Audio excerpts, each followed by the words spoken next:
Despite years of tension and trading barbs in the press, there might just be a future for Simon and Garfunkel.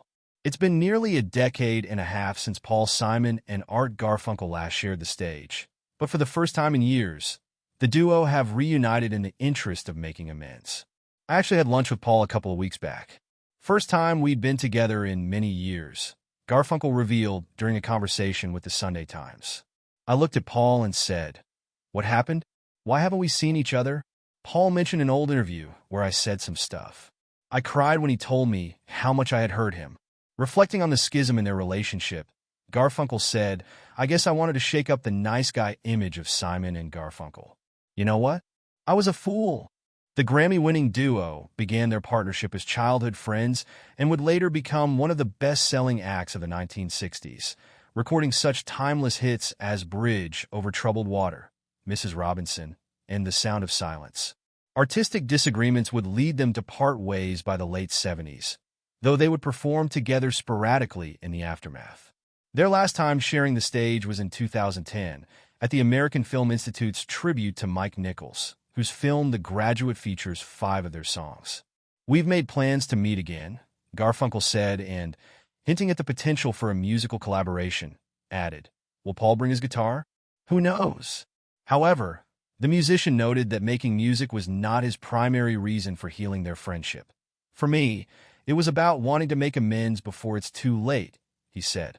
"It felt like we were back in a wonderful place. As I think about it now, tears are rolling down my cheeks. I can still feel his hug." Since parting ways, Simon and Garfunkel have often commented on their fraught partnership and complicated friendship. In 2001, at Simon's induction to the Rock and Roll Hall of Fame, he was previously selected as part of Simon and Garfunkel. The singer thanked Garfunkel by name and expressed regret over the state of their relationship. "I hope that someday, before we die, we will make peace with each other," he said at the time, then joked, "No rush." They would indeed come together several more times in the years that followed. In 2010, the duo were forced to cancel their previously announced North American tour when Garfunkel began to suffer major vocal issues. After he regained his voice, Simon was no longer on board for the tour, and Garfunkel later lamented his exit in an incendiary 2015 interview with The Telegraph. "How can you walk away from this lucky place on top of the world, Paul?" he said at the time. "What's going on with you, you idiot? How could you let that go, jerk?" In the same conversation, he said that his friendship with Simon has created a monster.